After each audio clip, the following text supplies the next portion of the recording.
All right, everyone. Thank you so much for joining us today. I see a lot of first-time attendees, which is amazing. To give you a little bit of a background, my name is Celia Polman, and I'm a mechanical engineer with Thompson Consulting Engineers. We do MEP consulting, and I'm out of our Virginia Beach office.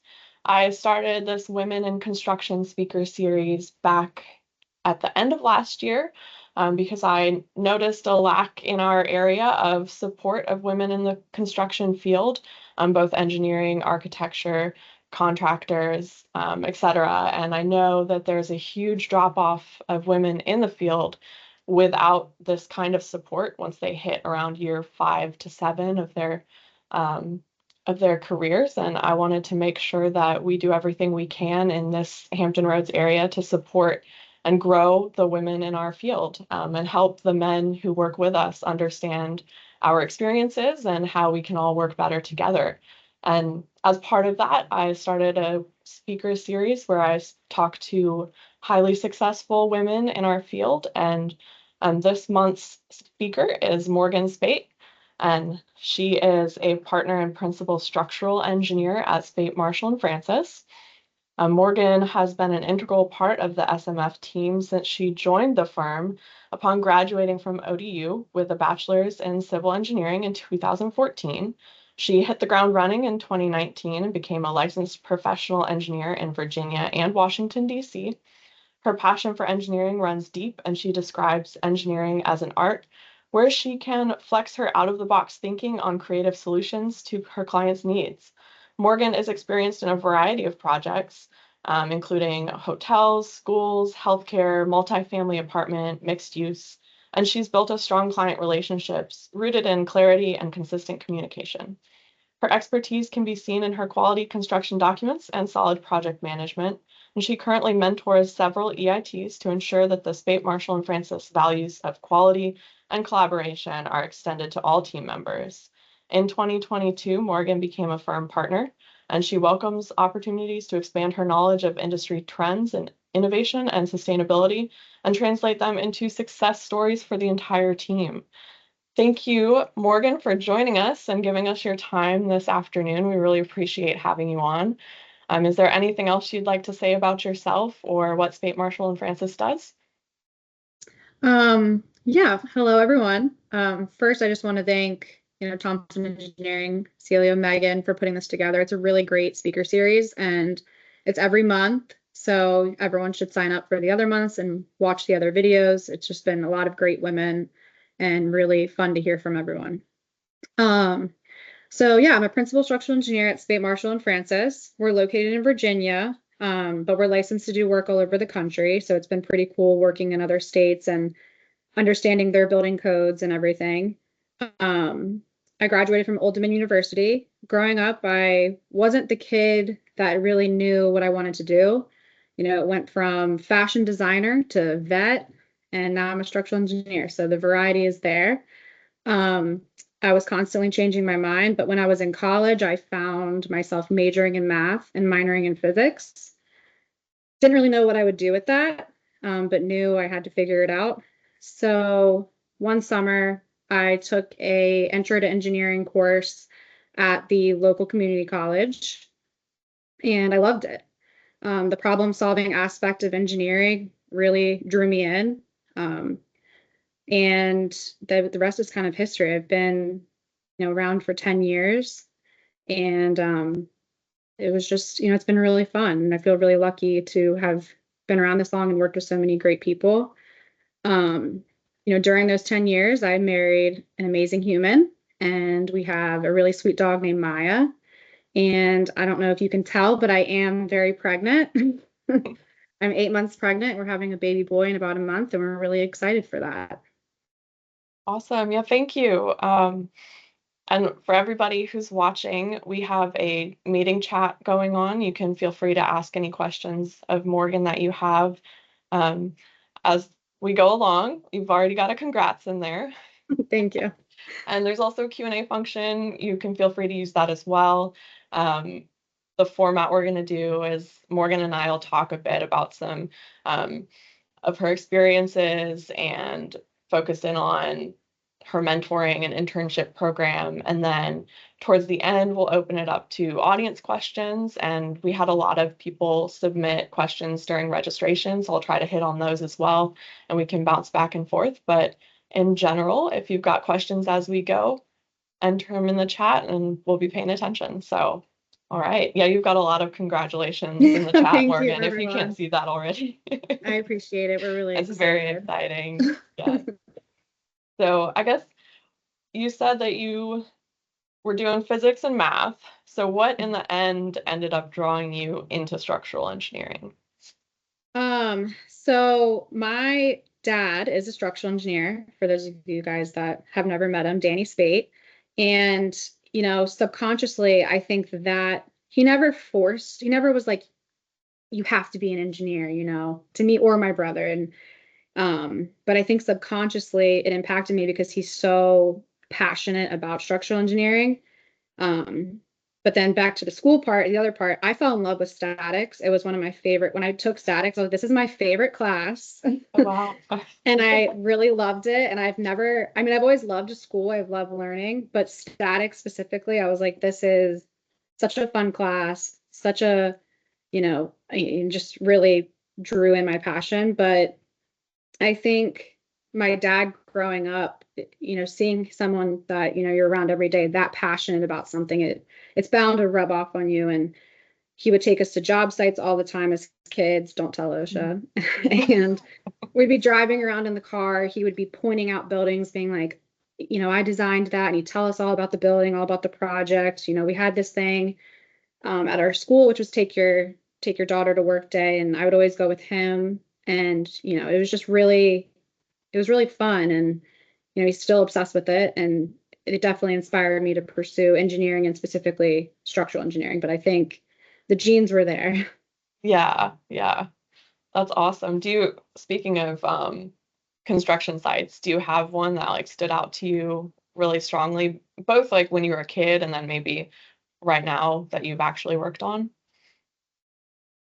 A lot of them stand out. As a kid, it's hard to remember as a kid. I just, excuse me, do remember driving around. I think that, a couple projects always will stick out in my head, just that I've worked on or the firm has worked on.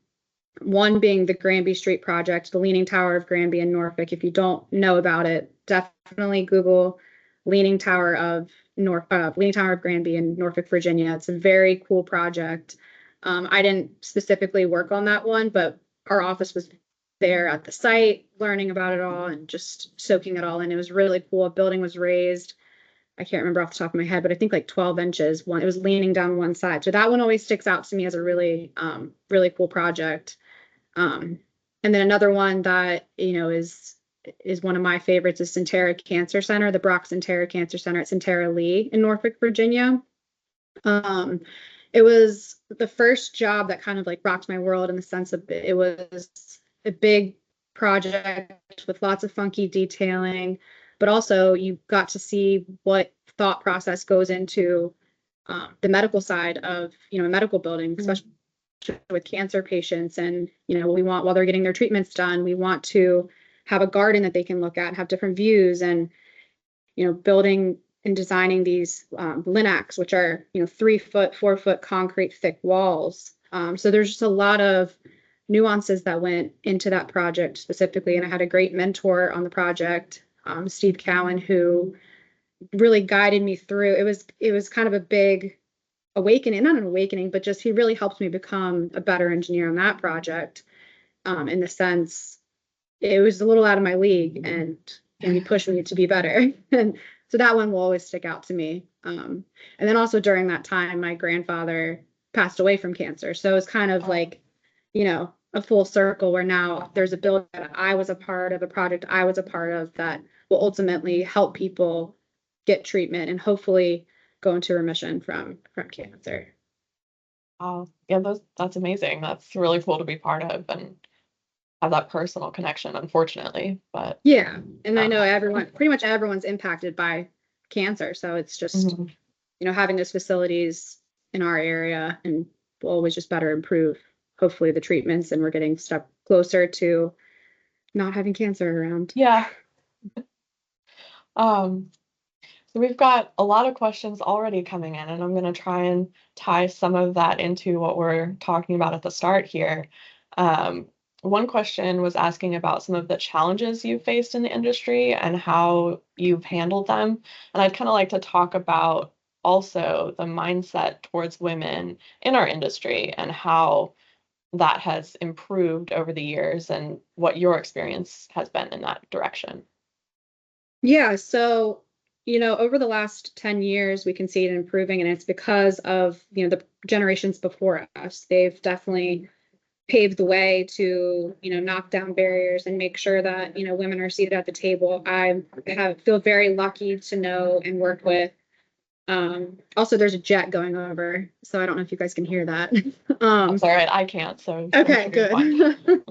good. They're loud today, but I feel very fortunate to, work with a lot of amazing women in the industry that are owners of, that are architects, and they're the president of the company, and that generation before us, and they've definitely paved the way for us to not have to deal with as much of, the misogyny that I'm sure that they've faced.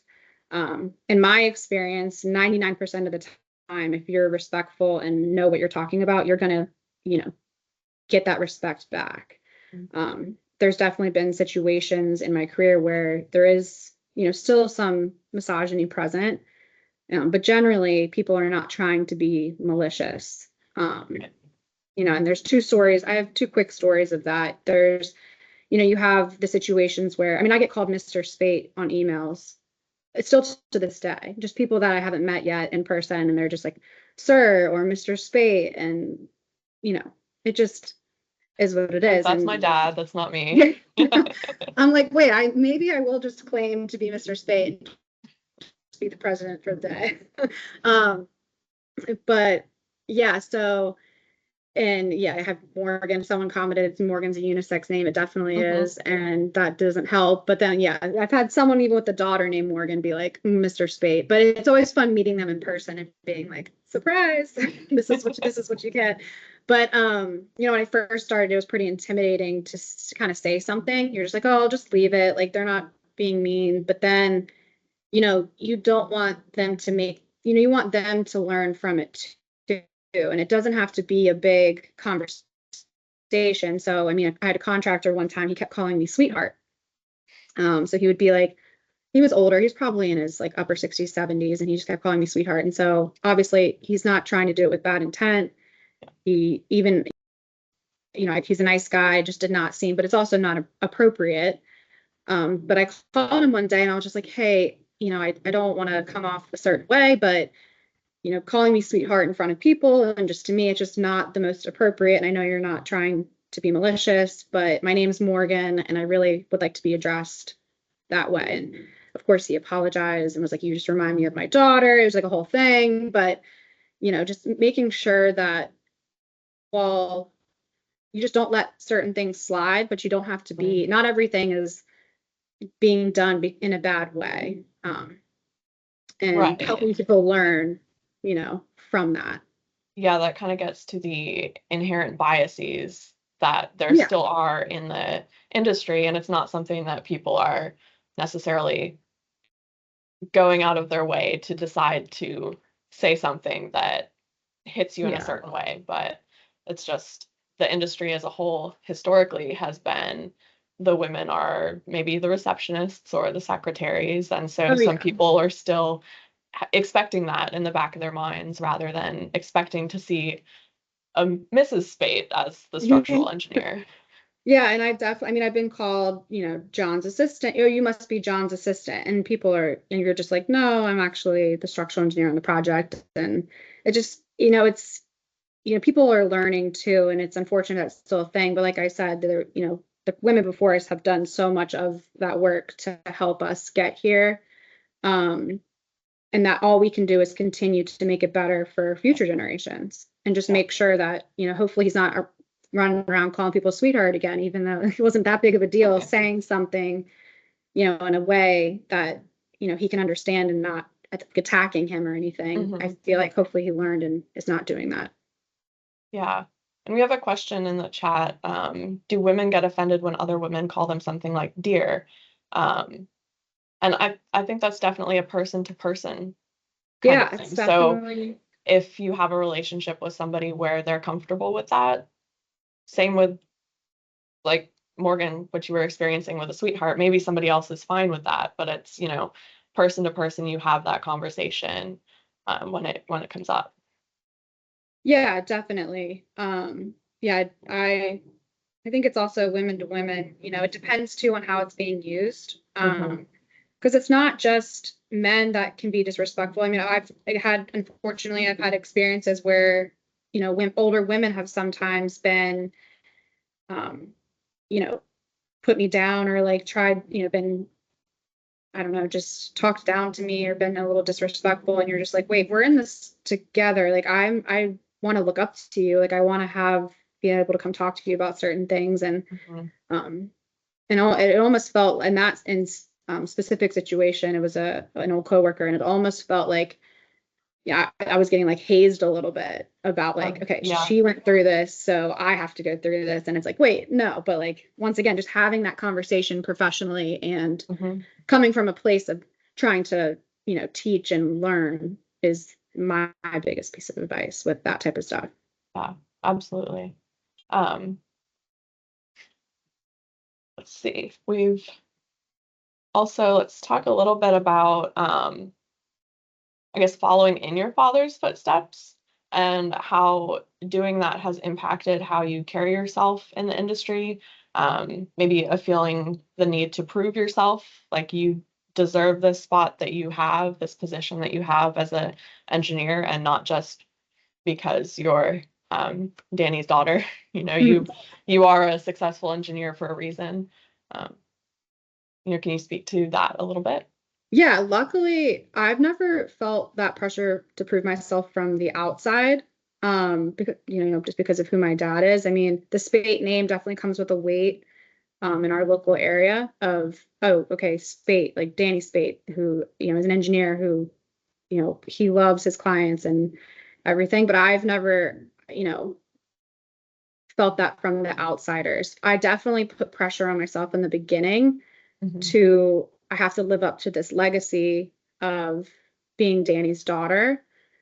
Um, but my dad and I, while we're very similar in a lot of ways, we're also very different. So I feel like over the years, I've grown out of that mindset, developed a confidence in my skill set, and also I developed my own engineering personality. So it just feel very lucky that no one else was like, "Oh, you're Danny's daughter," putting that outside pressure. So Yeah, that's awesome.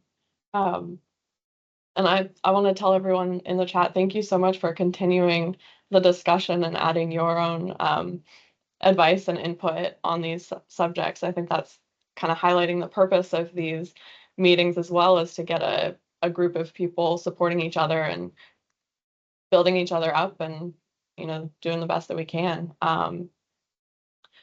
I also would like to hear we were going to kind of focus in on the intern program mhm. that you Yeah. do at Speight Marshall. So let's hear a couple of things. Like, first of all, why did you decide to take on that responsibility? Um, Starting any job fresh out of college, it can be very scary and intimidating for in any, you know, industry.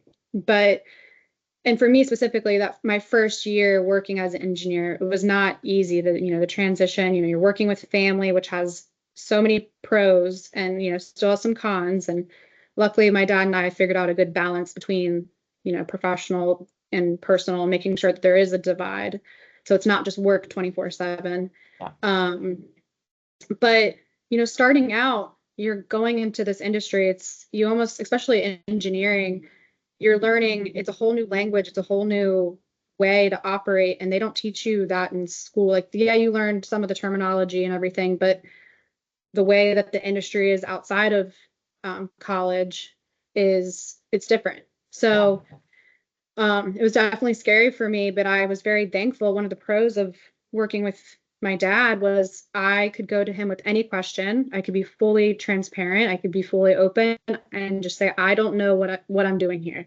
I need your help. And he would, he would guide me through that and teach me. He's a good teacher.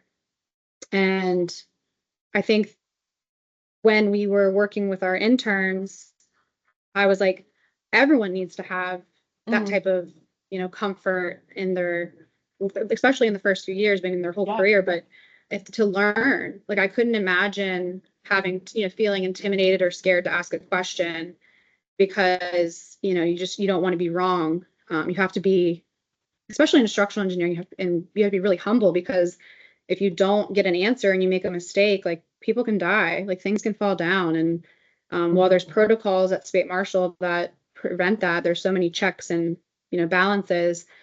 Um, it's still you have to kind of you know just take a step back and be able to ask questions and not feel like it's a failure. So I think for Right. me, creating the internship program at Speight Marshall was really important because I wanted to bring that same level of transparency, judgment-free zone to our interns.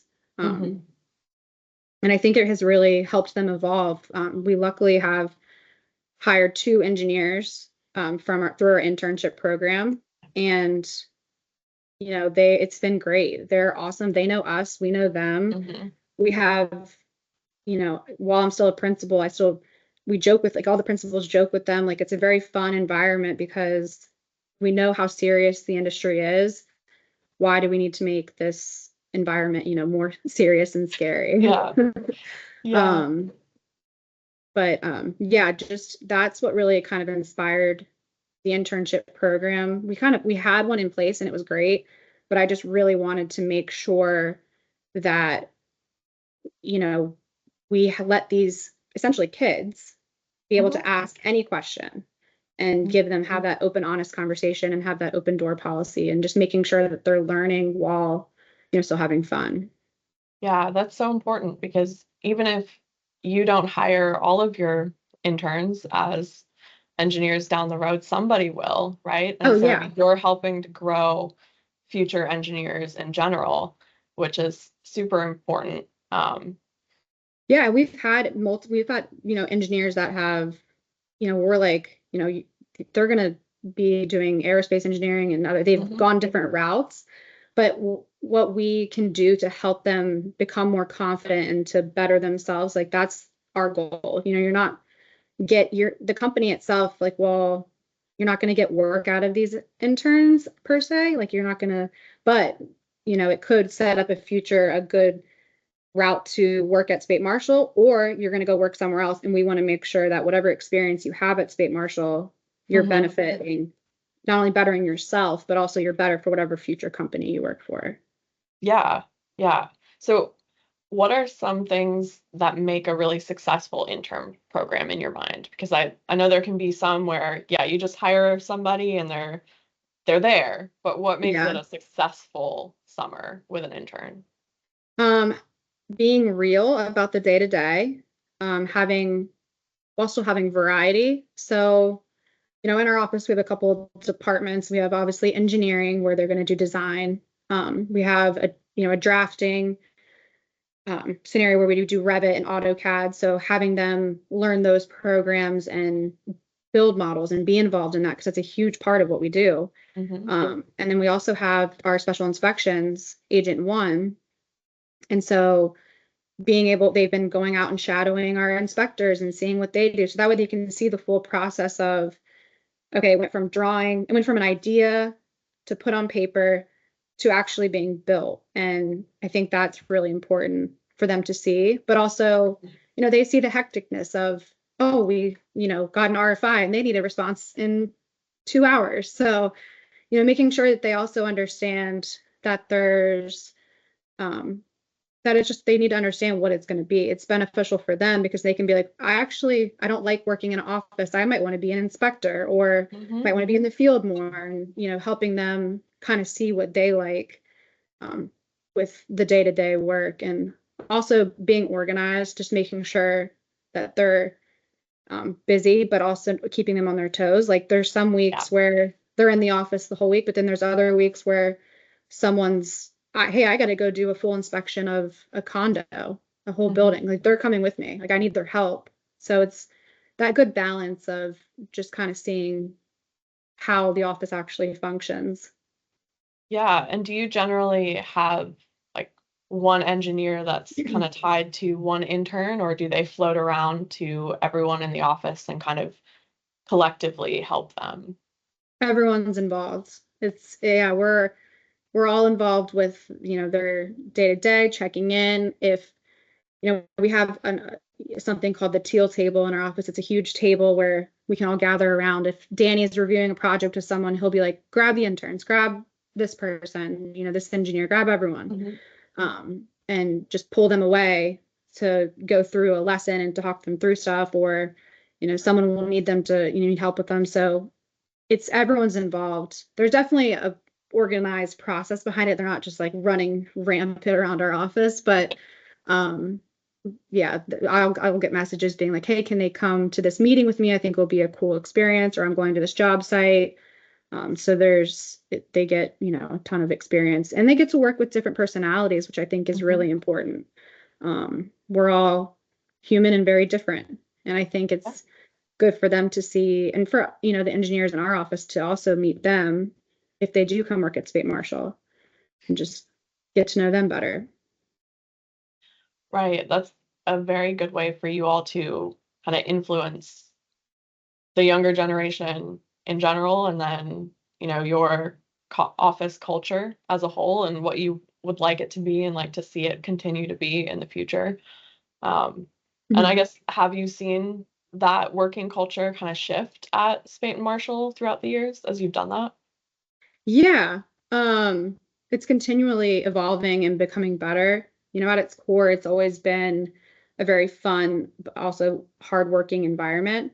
But we joke, it's always been playing pranks and joking and just making sure, it's a very serious industry, and what we do is very serious work, but there's no need to be like so robotic at the office with people, with each other, making sure that we're doing, lunches and having team bonding and, going through stuff, because there are times where it is stressful, and making sure that those times can be separate from all the fun, still get our work done, but also Mhm. keeping it light. And yeah, just trying to make it better so that way we can always be an amazing place to work at.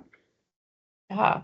And we have kind of a related question that came in through the chat earlier, asking if you have any general advice or suggestions on technical skills and software for somebody who's looking to transition their career into the structural engineering side of things, maybe from like being a contractor or an inspector.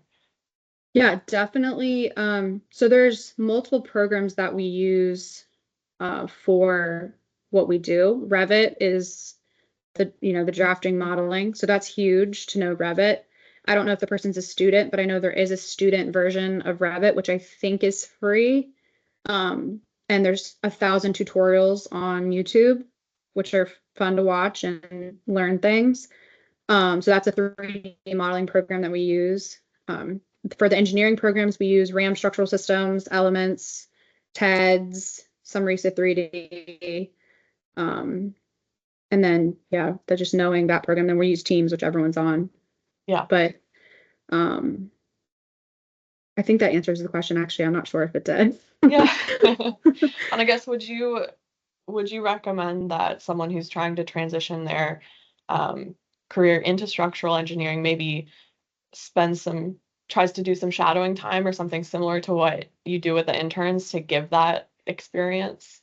Yeah, definitely. Shadowing for, like a week, or even like if you do 2 days for a couple weeks, is gonna help you see if you really like it and if you want to kind of go into that path. Yeah, if you don't know, if you aren't able to get an internship, we do take a lot of shadows as well. And I think just reaching out to local engineering firms and seeing if it's a possibility.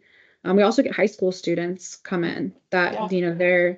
there's a lot of STEM programs in the area, and their teachers reach out, or, we have a program with the Math and Science Academy here where they have to do like 60 hours. So they'll come shadow us. And I think that's also a great way to, see a realistic day and get your questions answered and see if you Yeah. want to go into that route of structural engineering. Awesome. Thank you.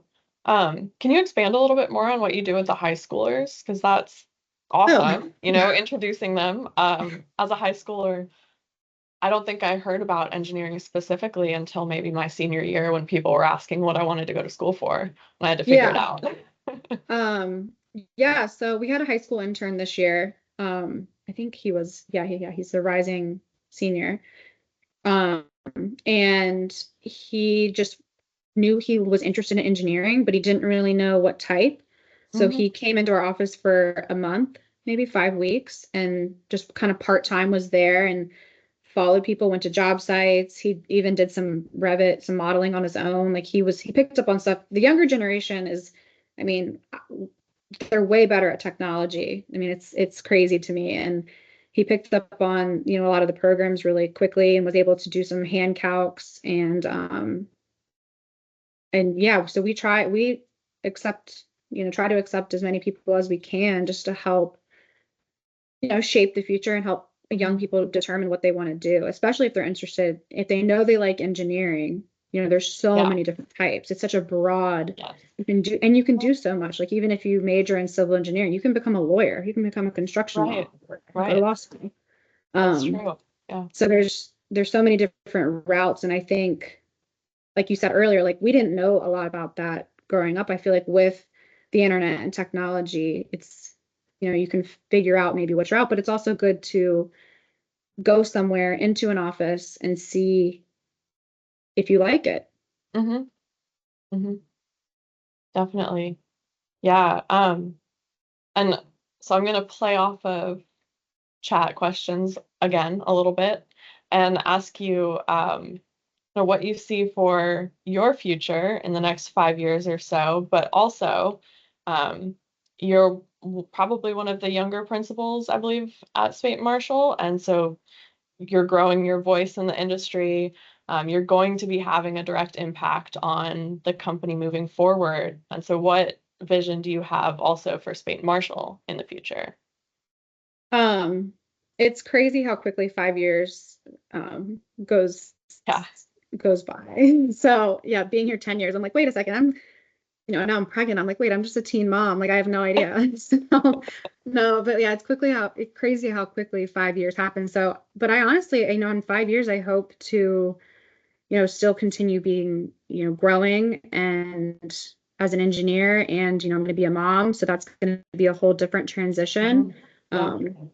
Hopefully figure that out, have a couple kids, but, yeah, hopefully still just doing engineering and what I love and being involved with our clients. And then the second part of that, for Speight Marshall and being a young principal, obviously diversity in any group is key. Like having that diversity, you bring all different experiences to the table. And being young, I think, I bring a level of, well, this is, what the generations are before us are doing. And it kind of goes back to, being transparent with the engineers that, you work with and especially the young engineers, like listening to them and making sure that, they're good and checking in with them, not even just on a professional level, but just on a mental check or, Right. Personal. personal. Yeah. And, but for at St. Marshall, we're always just constantly trying to better ourselves engineering wise, with our drawings and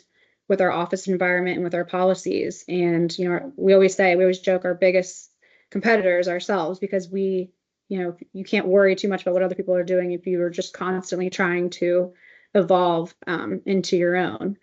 And, we do that because we want to be better for our employees and our clients. Yeah. Awesome. We are getting close to the time when I would normally open it up to audience questions. We already still have a bunch of those, so keep asking more.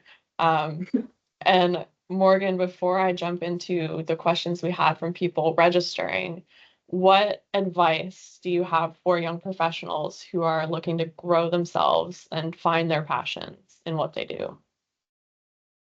There's there's so much advice to give, but a few I guess pieces. top three.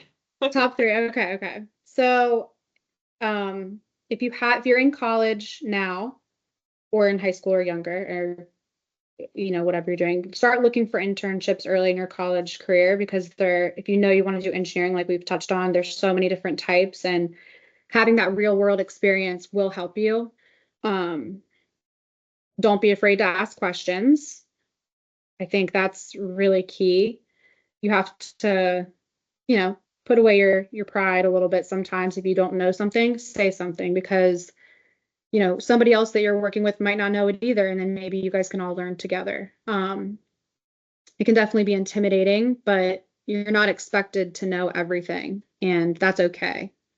Um, and then find a mentor that you feel comfortable with, someone who pushes you to be better and inspires you, to be your best, in your career and outside of your career. Someone that you feel comfortable with having some difficult conversations with, or going to, about a problem, or just, engineering help. So I think that would be my three pieces of advice. Internships, don't be afraid to ask questions, and find a really good mentor who you jive with. Hmm. Awesome. Thank you. Yeah, I think all of those are really, really great pieces of advice. Let's ask, so we'll see, what are the current trends and opportunities for women in project managerial roles within the construction industry? And how do you see the landscape changing in the next 5 years? I think you've kind of talked about this in terms of um, people's mindsets, but what about opportunities that you see? Um, I'm trying to think of how to answer that. I've always worked with a lot of women, so I feel Hmm. like we've had full design teams be women. And in the construction side, I think it's, a little more rare, but you do see women out in the field and, running projects and everything. And so if you're interested in that, don't be scared to do that. I mean, I Yeah. think it's all kind of just what you want to do and what route you want to take. There's no, barriers or boundaries. Yeah, I think especially more so now, everyone is really open to whoever doing whatever job, as long as Yeah. you're good at As what long you do and you're Yeah. nice to work with. And we just have to kind of break down the subconscious barriers that are there. Yeah. Yeah. Yeah. Definitely. Alexis would like to know, what stage does structural engineering play into multifamily development? Um, so we design apartment complexes all over the place. So multifamily development. There's also, I mean, there's the multifamily like residential, like house developments that you Hmm. see all the time. Those need engineering. So there's always apartment complexes being built, and so structural engineers, we take our years architects. There's a full design team with it, and usually they're constructed out of wood, sometimes cold form, depending on what's going on or where we're at. But yeah, it's you need a structural engineer to design the lateral system. It's the whole package. You have to have the whole team. Yeah, I like to think about it like the structure in a building is kind of the skeleton, like in Yes. your body. And then what Yeah. I do, the MEP stuff, is like your nervous system and things like that. And the Yeah. architects maybe like your hair, your skin, the outside, Yeah. like how The everything function. looks. Yeah. Where Yeah. all the pieces go to make it function. Hmm. Yeah. Um, so this is kind of a more personal, less structural engineering question. But what quote do you find inspiring, if you have? Um, so okay. I have one that I wrote out because I was like, this might come up. But okay, no matter what happens in life, be good to people. Being good to people is a wonderful legacy to leave behind. So making sure that, you're always kind and understanding and have empathy for others, while still, getting your job done, I think is key. And just trying to be, the best that you can be in every aspect of life. And sometimes, it's not going to be 100% all the time, and that's okay. But just being a good person, I think is huge. Yeah. And I think that takes with you everywhere. That'll help you develop relationships, personal, professional, everything, where people know that they can come to you and they can trust you in what you Yeah, do, because you have good intentions. definitely. Yeah. Yeah. Yeah. And I guess what keeps you coming back every day to structural engineering? Like, what about your job makes you think, yes, I want to get up in the morning and I want to go do this? What keeps me coming back? I mean, I love what I do. We have really great clients that we work with. And, I feel really lucky to actually like those clients and like, the types of projects that we work on. And what it comes down to is we're a structural engineering firm. We do structural engineering, and I love designing buildings. And I think just having that passion for what you do is key. And obviously, the people that I work with, it's fun. Like, they make it fun. I hate saying like we're a family, but we do treat each other. And maybe it's because I actually like have family there Right. and have known a lot of these people for a very long time. Um, but it's, it's like working with friends. You get to go, you spend a lot of time with these people and your coworkers. And um, that's kind of what keeps me coming back, is the actual engineering itself, like the problem solving, and that it's fun. And then also Yeah. the people. Awesome. Yeah. And we talked a little bit offline about how you all will look at case studies of, Oh, things that yeah. go wrong and then try to figure out what went wrong. And can you share a bit about that? Because that was really cool. Yeah. So unfortunately, I mean, what we do, unfortunately, there's going to be, failures in the world of buildings falling, bridges falling. We've seen it in the news. And, us as a company, we go through many checks to avoid that. We don't want to be on the news for that type of thing. People can die, and it's really scary. But we take that very seriously. But for instance, with the Miami tower that collapsed, someone in our office found the drawings online and literally did a full case study of like highlighting where the collapse was and trying to figure out what went wrong, and reading the report that eventually came out, the case study of what the engineers that did the report, their findings. So yeah, we like to, it's fun for us to do that. It's morbid. It's like really sad because people die. Yeah. And it's not, you don't want to see other, you don't want to see that in the news. Like, you don't want to see other people in your industry have to, go through that, and their names are being plastered all over articles. And it's, if something falls, it's usually they try to pin it on, the structural engineer at first. And, you don't want to see that with, your fellow engineers or anyone. But we take those mistakes and, things that happen and those cases and try to break them down and see what was done, if something was constructed weird, if it wasn't inspected properly, if it wasn't built properly. And we really enjoy diving into those case studies and learning more so we can learn, Yeah. lessons learned. If there's anything that comes from it, if there's nothing that comes from it, we had fun trying to, be sleuths on the internet, trying to pull all the information down and figure it out. And then, some other positive stuff has come from it where we've learned, what we can do better. Yeah. Yeah. It's a learning tool as well, not just investigative, but it's like in the future, you guys can improve your design. If you didn't know something, now you do. And Yeah, yeah, definitely. awesome.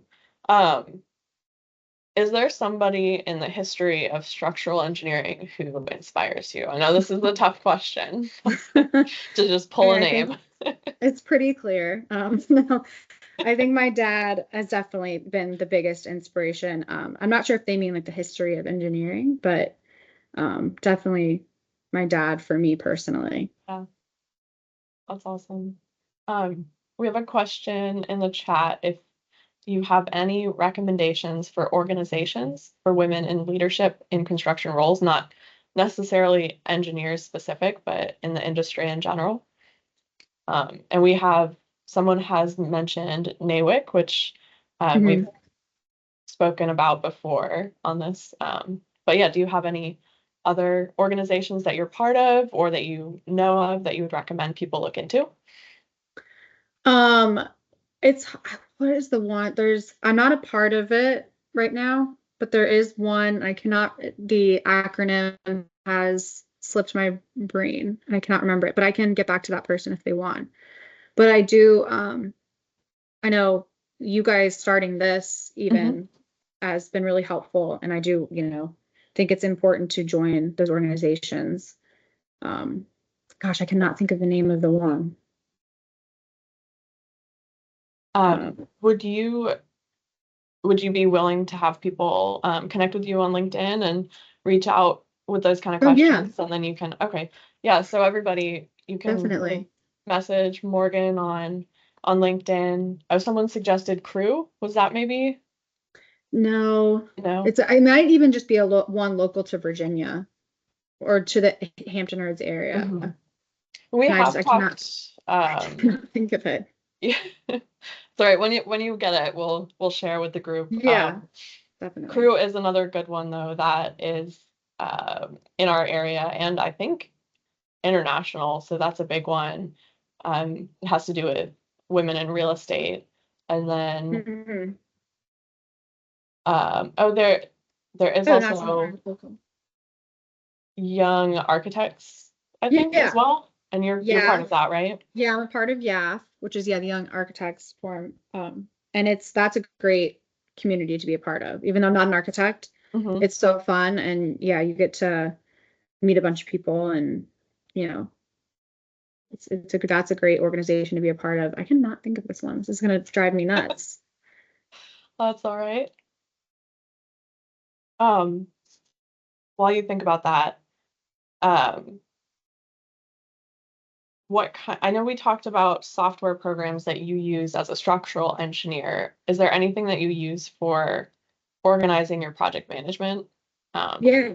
So Teams. Yeah, we use Teams for our office, to communicate and for project organization. So we'll use it all the way from when the job kicks off and is in design through CA just to track everything. And it's been really helpful. And that's been, we've implemented that in the last year or so. And it's been awesome. We really enjoy using it. Been Awesome. a learning curve, but Yeah, as we anything got is. there. Yeah. Absolutely. Um, Gosh, we have a lot of suggestions and questions coming in at the end. Definitely a lot of people have great organizations that they're shouting out. So take a look at Yeah. any of those. I'll See, look at Joe them was as wondering well. if you have any other family members in the industry. No, my brother is a residential licensed contractor. Okay. So he builds homes and townhouses and stuff like that, but um not really as much commercial, but still in the But in the still, construction. Still in we'll give him some credit. yeah, it still counts. Yeah. Yeah, no other family members. Yeah. Um, and then Alexis is also wondering if you have any podcasts or book recommendations. I'm assuming for like leadership type of questions, or I don't know if there are structural engineering podcasts even. Um, so I did try to find a structural engineering podcast, but they made like 6 episodes and then they stopped. So there's definitely a lot of great leadership podcasts out there. I can put together a list for Alexis and send out. But Yeah, I awesome. don't, We can share it with the everyone when they registered. We got your email addresses, so we can share information yeah, after this as well. You don't have to just like hope that you see it in the chat in times. yeah, right. Um, Yeah. but I will ask one last question of you, and then we'll wrap it up. But thank you so much again, as always. Is Thank there you. any last piece of advice that you have for women trying to grow their careers in this Um, industry? just keep learning and keep just spearheading it, and just know that you are making a difference, and you're making a difference for the present, but also for the future engineers that are going to come after you. And, reach out if try to find people to lean on.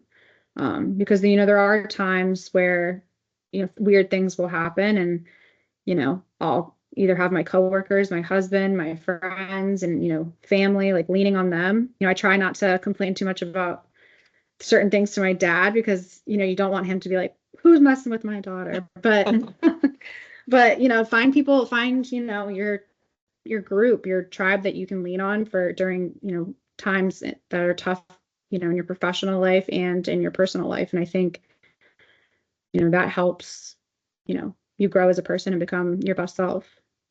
Yeah, awesome. And that actually ties into our previous guest's focus, which was growing your tribe. So that's an awesome like way to segue and end it there. Thank you, Morgan. We really Thank appreciate you. your time. And thank you everyone who came on and listened. I hope you gained a lot from Morgan's insight here. Of course, if you have any more questions or suggestions that you'd like to share, reach out to either of us on LinkedIn, or I think Megan shared our email in the chat. We'd love to keep connecting with everybody and see you on future events. It was every month, but we're actually shifting to every other month now. And so our next speaker is going to be Robyn Niss. She's a civil engineer and vice president with Kimley-Horn. Yeah, she's great. And we'll be talking to her on Wednesday, October 16th. So keep an eye out for that registration. It's probably in the chat somewhere, but we'll send it out in an email as well. And as we mentioned, everything is recorded and on our YouTube, the Thompson Consulting Engineers YouTube page. We have a playlist for all of our Women in Construction webinar series, and you can listen to the past ones if you weren't able to watch those, and rewatch Morgan's if you'd like to. Share it with anyone else that you think would be interested and benefit from this. And please also give us any input, advice on what you would like to see in the future, how this worked for you, what didn't work for you, because we want to just keep growing and improving every single time. So thank you, everyone. We'll leave it at Thank that and let you. you go. Yep.